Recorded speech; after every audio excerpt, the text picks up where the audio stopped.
Hi hello అందరికీ నమస్కారం. Welcome back to Madhurimalu. ఇంకా ఎవరైనా మన ఛానల్ని సబ్స్క్రైబ్ చేసుకొని ఉండకపోతే ప్లీజ్ ఇప్పుడే సబ్స్క్రైబ్ చేసుకోండి.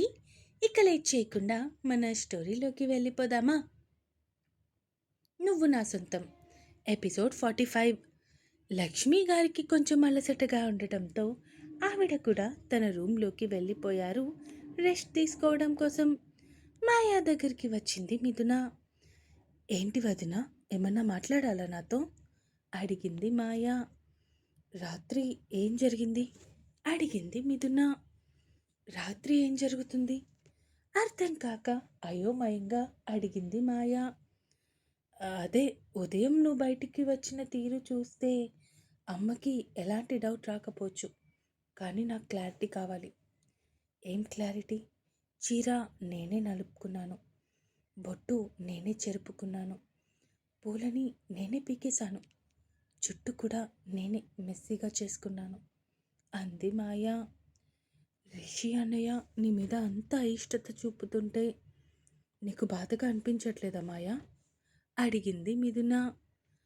ఎందుకు బాధగా ఉండదు వదిన, నిజంగా నరకంలా ఉంది.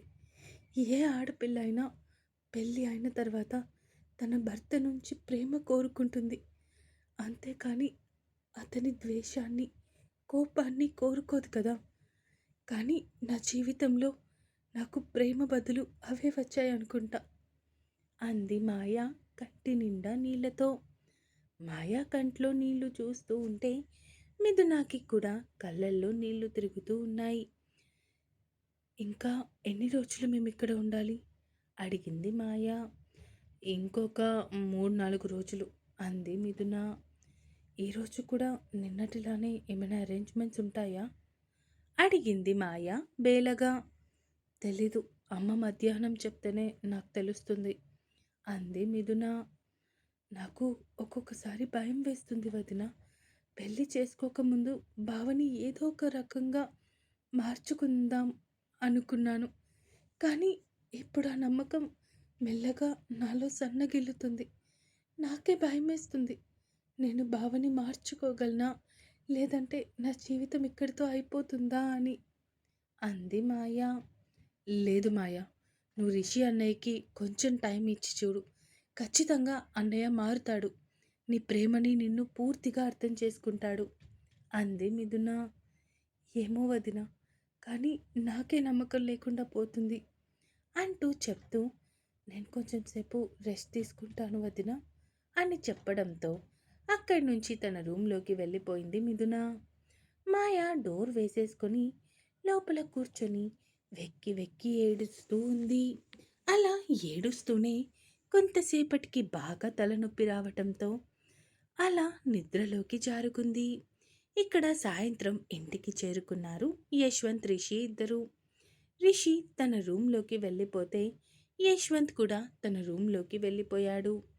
రిషి రూమ్లోకి వచ్చేసరికి పడుకొని ఉన్న మాయా కనిపించడంతో ఈ టైంలో పడుకుందేంటి ఇది అనుకుంటూ తనని లేపాలా వద్దా అని 2 క్షణాలు ఆలోచించి లేపకుండానే వాష్రూమ్లోకి వెళ్ళిపోయాడు. వాటర్ సౌండ్కి మెల్లగా లేచి కూర్చుంది మాయా. ఈరోజు బాగా పడుకుండిపోయాను అనుకుంటూ లేచి తన చీరని సరి చేసుకొని రూమ్లో లైట్స్ ఆన్ చేసింది. మళ్ళీ రిషి వస్తే ఎక్కడ ఇబ్బంది పడతాడో అని అక్కడి నుంచి బయటికి వచ్చేసింది మాయా. లక్ష్మి గారు కూతురి చేతికి 2 కాఫీ కప్స్ ఇస్తూ, వెళ్ళి రిషి నువ్వు కాఫీ తాగండి, తనతో కొంచెం టైం స్పెండ్ చేయి అంటూ చెప్పడంతో ఇక ఏమీ చెప్పలేక అక్కడి నుంచి తిరిగి గదిలోకి వచ్చింది మాయా. అప్పుడే రిషి ఫ్రెష్ అయ్యి ఫోన్ పట్టుకొని కూర్చోవడంతో మాయా రిషి ముందు కాఫీ కప్ పెట్టేసి తన కాఫీ కప్ తీసుకొని బాల్కనీలోకి వెళ్ళిపోయింది. రిషి భార్య ఇచ్చిన కాఫీ తాగుతూ ఫోన్లోనే టైం స్పెండ్ చేస్తూ ఉన్నాడు. మాయా ఒంటరిగా కూర్చొని కాఫీ తాగుతూ నేచర్ని చూస్తూ ఎంజాయ్ చేస్తూ ఉంది. కొంతసేపటికి 2 కాఫీ కప్స్ పట్టుకొని కిందకి వెళ్ళిపోయింది మాయా. ఇక నైట్ డిన్నర్ అయిపోయాక మిథున మళ్ళీ మాయాకి నిన్నటిలానే ఇంకొక చీర కట్టి పాల గ్లాస్ చేతికిచ్చి పంపించింది. మళ్ళీ సేమ్ అలాగే భర్త దగ్గర పాల గ్లాస్ పెట్టేసి సోఫాలో పడుకుండిపోయింది మాయా. కనీసం రిషికి మాట్లాడే అవకాశం కూడా ఇవ్వకుండానే పడుకుండిపోయింది. సోఫాలో అలవాటు లేకపోవడం వల్ల అటు ఇటు కదులుతూ కింద పడిపోయింది మాయా. మాయా కింద పడటం చూసిన రిషి వెంటనే తన దగ్గరికి వెళ్ళి తనని సరిగ్గా కూర్చోబెట్టాడు. సోఫాలో పడుకోవడం అలవాటు లేనప్పుడు అంత ఇబ్బంది పడుతూ సోఫాలో పడుకోమని ఎవరు చెప్పారు? నాకు చెప్పొచ్చు కదా, నేను పడుకుంటాను కదా సోఫాలో అడిగాడు రిషి. ఆ సోఫా నా హైట్కే సరిపోవట్లేదు. ఇంకా మీ హైట్కి కనీసం ముడుచుకొని కూడా మీరు పడుకోలేరు. అందుకే నేనే పడుకుంటున్నాను. And thanks for your concern అంటూ లేచి మళ్ళీ సోఫాలో పడుకోబోతున్న మాయా వైపు చూస్తూ, బెడ్ చాలా పెద్దగానే ఉంది. అందాక ఈ 2-3 డేస్ బెడ్ మీద అడ్జస్ట్ అవుదాం. నువ్వు అటువైపు పడుకో, నేను ఇటువైపు పడుకుంటాను అంటూ చెప్పాడు. భార్య వైపు కాకుండా ఎటో చూస్తూ, పర్లేదు నేను నేల మీద పడుకుంటాను అంది మాయా. ఇప్పుడు నువ్వు పడుకుంటావా లేదా నన్ను వేరే రూమ్లోకి కానీ బాల్కనీలోకి కానీ వెళ్ళిపోమంటావా అడిగాడు రిషి భార్య వైపు చూస్తూ. ఇక ఆ మాటకి ఏమీ చెప్పలేక వచ్చి ఇంకొక సైడ్కి పడుకుంది మాయా. రిషి కూడా ఇంకొక వైపుకి తిరిగి పడుకుండిపోయాడు. ఇక 2 రోజులు కూడా అలానే గడిపేశారు రిషి మాయా ఇద్దరు. ఇక ఆ రోజు తిరిగి భార్యని తీసుకొని తన ఇంటికి వెళ్ళిపోయాడు రిషి. వీళ్ళు వెళ్ళేసరికి 11:30 అవ్వడంతో మాయా భర్త వైపు చూస్తూ, మీకు వంట చేయమంటారా లేదా మీరు బయట తింటారా అడిగింది మాయా. ఇప్పటికే చాలా టైం అయింది. నువ్వు ఇప్పుడు స్టార్ట్ చేస్తే ఎప్పుడు కంప్లీట్ అవుతుంది? ఈ రోజుకి బయట ఫుడ్ తీసుకొచ్చేస్తాను. రేపటి నుంచి వంట చేయొచ్చు అన్నాడు రిషి. సరే అంటూ అక్కడి నుంచి ఫోన్లోకి వెళ్ళిపోయింది మాయా. మాయా వైపు చూడకుండానే రూమ్లోకి వెళ్ళిపోయి డ్రెస్ మార్చుకొని మంచం మీద వాలిపోయాడు. కళ్ళు మూసుకోగానే తనకే తెలియకుండా మాయా రూపం కళ్ళ ముందు మెదిలింది. చి, ఏమవుతుంది నాకు? అయినా మాయా ఎందుకు నాకు గుర్తొస్తుంది? లేదు రిషి, నువ్వు డీవియేట్ అవ్వకు అనుకుంటూ సైలెంట్గా ఉండిపోయాడు రిషి. ఇక 1 గంటకి ఫుడ్ ఆర్డర్ పెట్టి భార్య రూమ్ డోర్ తట్టాడు. ఒక 2 నిమిషాలకి డోర్ ఓపెన్ చేసింది మాయా.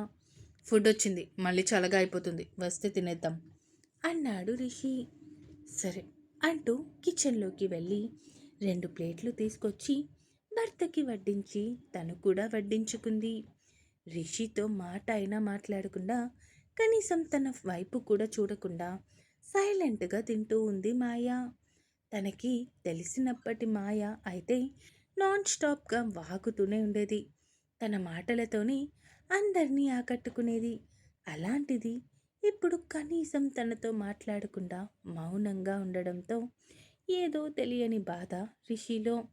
తినేసి తన ప్లేట్ పట్టుకొని అక్కడి నుంచి కిచెన్లోకి వెళ్ళిపోయి ప్లేట్ సింక్లో పెట్టేసి చేయి కడుక్కొని అక్కడి నుంచి తన రూమ్లోకి వెళ్ళిపోయింది. రిషి కూడా తినేసి ప్లేట్ సింక్లో పెట్టేసి అక్కడి నుంచి తన రూమ్లోకి వెళ్ళిపోయాడు. 1 గంట తర్వాత రిషి రూమ్ డోర్ నాక్ చేసింది మాయా. అది హాల్లో ఉన్న వాష్రూమ్ రిపేర్ అయిందా అడిగింది మాయా. లేదు, ఇంకా అవ్వలేదు అన్నాడు రిషి. నేను మీ వాష్రూమ్ యూజ్ చేసుకోవచ్చా అడిగింది మాయా భర్త వైపు చూస్తూ. సరే అంటూ తను లోపలికి రావడానికి దారి ఇచ్చాడు రిషి. మాయా లోపలికి వచ్చి నేరుగా వాష్రూమ్లోకి వెళ్ళిపోయింది.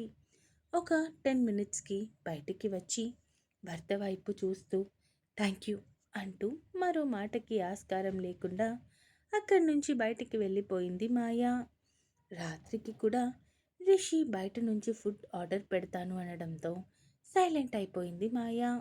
నెక్స్ట్ డే మార్నింగ్ ఉదయాన్నే నిద్ర లేచి డోర్ తట్టింది మాయా. రూమ్ డోర్ ఓపెన్లోనే ఉండడంతో తలుపు తీసి చూసింది. రిషి బాగా నిద్రలో ఉండడం గమనించి తిరిగి తన రూమ్లోకి వెళ్ళిపోయి టవల్, బ్లౌజ్ ఇంకా శారీ పెట్టికోట్ పట్టుకొని తిరిగి వాష్రూమ్లోకి వెళ్ళిపోయింది. మాయా స్నానం చేస్తూ ఉండగా అప్పుడు మెలకువలోకి వచ్చాడు రిషి. రూమ్ డోర్ ఓపెన్లో ఉండడం, బాత్రూంలో నుంచి సౌండ్స్ రావడంతో మాయా వచ్చింది అని అర్థమై సైలెంట్గా నిద్ర లేవకుండా మంచం మీదే ఉండిపోయాడు. ఒక 5 నిమిషాలకి వాష్రూమ్ డోర్ ఓపెన్ అయింది. అప్పుడే స్నానం చేసి రావడం వల్ల వికసించిన పుష్పంలా ఉన్న ఆమె దేహాన్ని చూస్తూ రెప్ప వేయడం మరచిపోయాడు రిషి. మాయ గబగబా అక్కడి నుంచి వెళ్ళిపోయింది. మాయ వెళ్ళిపోయాక అప్పుడు లేచి కూర్చున్నాడు. అసలు నాకేమవుతుంది? మాయ వైపు నేను అట్రాక్ట్ అవుతున్నానా? అసలు ఇప్పుడు నేనేం చేయాలి? రిషి, ముందు అర్జెంటుగా హాల్లో ఉన్న బాత్రూమ్ రిపేర్ చేయించాలి. లేదంటే ఈ పిల్ల రోజుకొక సినిమా చూపిస్తుంది నీకు అనుకుంటూ వెంటనే తెలిసిన ప్లంబర్కి ఫోన్ చేసి ఇంటికి రమ్మని చెప్పాడు. అలాగే అన్నా, వస్తాను అంటూ ఫోన్ పెట్టేశాడు అతను.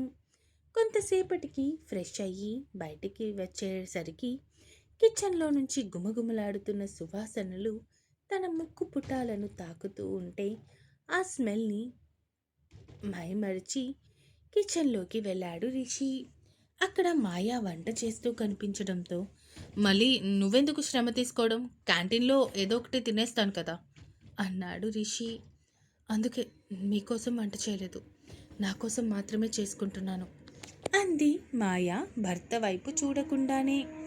వాట్ అడిగాడు రిషి భార్య వైపు చూస్తూ. అంటే నిన్నంతా నా చేతి వంట తినడం ఇష్టం లేకే కదా బయట నుంచి ఫుడ్ ఆర్డర్ పెట్టావు, అందుకే నీకు నా చేతి వంట తినడం ఇష్టం లేదేమో అని నాకు మాత్రమే వంట చేసుకుంటున్నాను. నాకు బయట ఫుడ్ రోజు తింటే పడదు అంది మాయా. ఓహో అవునా, సరే అలాగే అంటూ చిరాకుగా ఫేస్ పెట్టి ఫుడ్ ఆర్డర్ పెట్టుకున్నాడు. ఇక్కడ ఫుడ్ ఆర్డర్ వచ్చిన టైంకి ప్లేట్లో తను చేసుకున్న టిఫిన్ పెట్టుకొని డైనింగ్ టేబుల్ దగ్గరికి వచ్చింది మాయా. రిషి తింటూ ఉంటే తనకి కొంచెం దూరంలో ఎదురుగా కూర్చొని తింటూ ఉంది. రిషికి మాయా ప్లేట్లో ఉన్న టిఫిన్ చూస్తూ ఉంటే నోట్లో నీళ్లు ఊరుతూ తన ప్లేట్లో ఉన్న టిఫిన్ కనీసం తినలేకపోతున్నాడు. ఇక కష్టంగా ఏదో ఒకలా టిఫిన్ కంప్లీట్ చేసుకొని ప్లంబర్ వస్తాడు చూసుకో అంటాడు. కొంచెం డబ్బులు తీసి డైనింగ్ టేబుల్ మీద పెట్టేసి అక్కడి నుంచి వెళ్ళిపోయాడు రిషి. వెళ్తున్న రిషి వైపే చూస్తూ ఉండిపోయింది మాయా. ఇంకా ఉంది. ఈ ఎపిసోడ్ ఎలా అనిపించిందో కామెంట్స్ రూపంలో తెలియజేస్తారు అని కోరుకుంటున్నాను. అలాగే సబ్స్క్రైబ్ చేసుకోవడం మాత్రం మర్చిపోకండి. ఇక ఉంటాను. Bye bye.